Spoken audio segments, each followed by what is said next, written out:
ህዝቢ ዓጋመውን ዓለም ዝሰምዖ መንገዲ ብግልፂ ሓሳብኩም ኣቕሪብኩም ክንመፅእ ከለና ዝኩሉ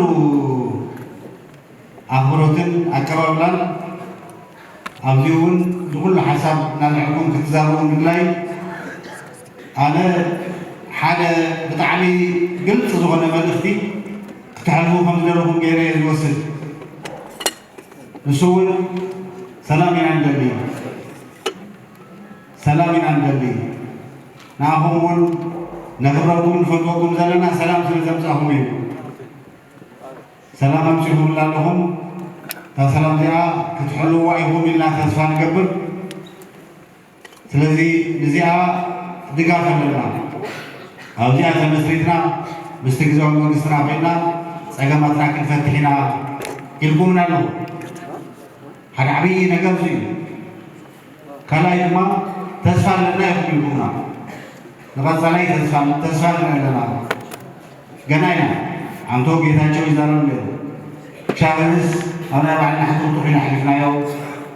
ንምስጋናን ንምውዳሰን ዝኾን ስራሕ ኣይጀመርና ኣይተሰራሕና ግን እንኳዕ ሰላም መምፃእኹም ኢልኩምና ካብኡ ቀፂልኩም ድማ ንቕድሚት እውን ተስፋ ኣለና ኢልኩም ሓሳብኩም ብምሉእ ኣይገለፅኩምን ብዙሕ ሓሳብ ኣሎ ትዛረቡ ትደልዩ ብዙሓት ወራቅቲ ዘይመፅእ ሰሚም የውፅእ ኣሎ ሓሳብ ትዛረብ ይደለ ኣሎ ኣብ ገለ ዝመሰለ ንዝኣክል ዓብዪ ኣኼባ ሞ ድማ ንድሕነው ግዜ ተራኺብና ኩሉ ሓሳብ ምትእድጋል ይከብድ እዩ ግን እዚ ጥራሕ ኣይኮነን እቲ መድረኽ ንቅድሚት እውን ብበዝሒ ክንራኸብ ኢና ነናይ ባዕልኩም ነናይ ከባቢኩም እውን ብዙሕ መድረኽ ኣለኩም በብከባቢኩም ብዙሕ መድረኽ ኣለኩም ኣብኡ እውን ኣልዒልኩም ኢኹም እቲ ፀገማት ክትፈትሕዎ ዘለኩም ናብቱ ዝሕለፍኩም መልእኽቲ ንምሕላፍ ናብኡ ንምምላስ ሰላም ኣፀቢቁም ከም ትደልዩ ብናይ ፕሪቶርያ ስምምዕነት ከም ትኸዱ ገሊፅኩም ኢኹም ብዙሕ ፀገም ከም ዘሎ ንፈልጥ ኢና ህዝቢ ኢሮብ ካብ መረበቱ ተፈላለዩ ወፂኡ ዘሎ ውሎ መኸዳ ከምኡ ወሰን ወሰን ገላን ኣሕሳኑን ፀገማት ኣሎ ታሕታይ ምስ ወረድካ ወዲያ እውን ከምኡ ዓይነት ፀገም ኣሎ ፀገማት እዚ የለና ፀገማት እዚ ክፍትሐልና እንደሊና ኣብ ከቢድ ፀገም ኢና ንነብር ዘለና ግን ብሰላማዊ መንገዲ ክፈትሑልና ኢና እንደሊ እቲ ጀሚርኩሞ ዘለኹም መንገዲ እናተናዘብኩም ምስ ዓለሙ እናተራኸብኩም ምስ ማእኸላይ መንግስቲ እናተራኸብኩም እታ ሰላም ናሓሊኩም ፍትሑልና ኢኹም ኢልኩምና ሰሚዕናኩም ኣለና ንሕና ሰሚዕና ኣለና ዓለም እውን እውን ይሰማዕ ኣሎ እቲ ሓደ ጉዳይ እዚ እዩ ካልኣይ ብግልፂ ኣልዒልኩም ዘቕረብኩሞ ነገር ሓደ ኢና ህዝቢ ትግራይ ኣናእሽተይ በብኸባቢ ዝፍጠሩ ናይ ከባቢ ምሕዳር ዝፈጥሮ ኣናእሽተይ ሕልኽላኻት ኣናእሽተይ ምልክታት ንኣና ምን ማለት ኣይኮነን ህዝቢ ትግራይ ድሌትና ክንፈፅም ንኽእል ሓደ ኮይና ኢና ስለዚ እቲ ሓድነትና ጠንክሩልና ሓደ ዝገብረና ነገር ስርሑ ሓደ ክንከውን ፀዓሩ ኢኹም ኢልኩምና ካልኣይ መልእኽቲ ኣነ ብግልፂ ዝረኽቦ መልእኽቲ እዚ እዩ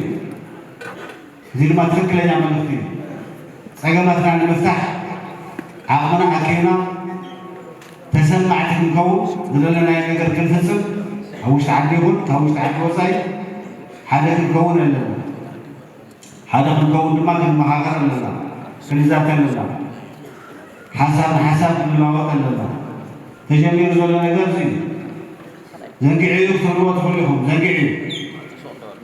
ስለዚ ሓደ ዝገብረና ነገር ክበሩ ኢልኩም ኣለኹ እቲ በብኸባቢኡ ዝመፅእ ዘለዓልኩሞ ፅቡቃት መልእኽቲ ነይሩ በብኸባቢኡ ዝለዓል ድሕረት ክትቀበሉ ዝደሊ ነናይ ከባቢ ኣጀንዳ እናልዕልካ ዝመፅእ ፀገም ትክክለኛ ናይ ህዝቢ ትግራይ ፀገም ዝፈትሕ ወይ ናይ ህዝቢ ትግራይ ፀገም ዘለለየ ኣካይዳ ኣይኮኑ እዚ መንገዲ እዚ ኣይንመርፆን ይኽእሉ ኢልኩም ነናይ ከባቢና ፀገም ኣለና ከከባቢና ክንፈትሖ ዘለና ነገር ኣለና ኣብ ከከባቢና ክንሰርሖ ዘለና ፅቡቅ ነገር እውን ኣሎ ፀጋታት ኣሎ ኣብዚኣቶም ተኮርካ ምስራሕ ንቡር እዩ ኣብኡ እናተሓጋገዝካ ምስራሕ ንዕቤት መሰረት እዩ ፅቡቅ እዩ قلزي نتسمع هذا البرنامج نتراجع هذا البرنامج يقول وخمسة بوصل نقرأ كراي وحنا نقولوا شنو نعمله هو يقبل قومي لكم لمعتي أنا قوم كيا وشدير سلذي زيادهم بتعم عبيتي ملفتاتي زي كنتي قدميلو جيتاج وقال صوزناره نايم جمرة أخي وابر نايم وداتي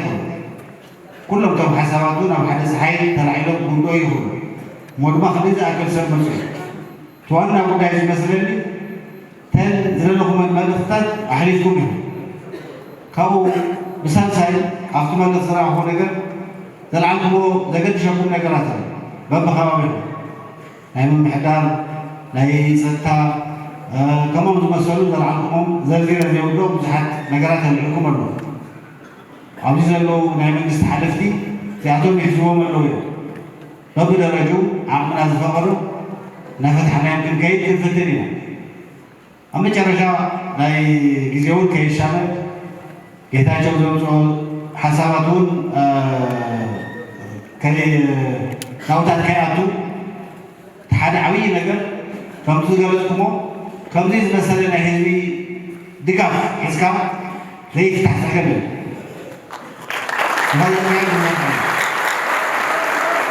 ዓይኹም በርትዑ ክሕግዘኩም ኣለና ኢኹም ትብሉና ዘሎ ንቕድሚት እውን ፀገም እንታዩ እናተማኸርና ንፍትሓ ኢኹም ትብሉ ዘሎ እዚ ሒዝካ ዘይፍታሕ ፀገም የለን ኣለውና ብዙሓት ፀገማት ኩሎም ዝዝርዛር ብዙሓት ላይ ይመስለና እቶም ፀገማት እዚኣቶም ግን ካብ ዝተወደበ ናይ ህዝቢ ትግራይ ዓቕሚ ንላዕሊ ይኮኑ ተወደበ ናይ ህዝቢ ትግራይ ዓቕሚ ማለት ድማ ህዚ እቲ ግዝያዊ መንግስቲ እዩ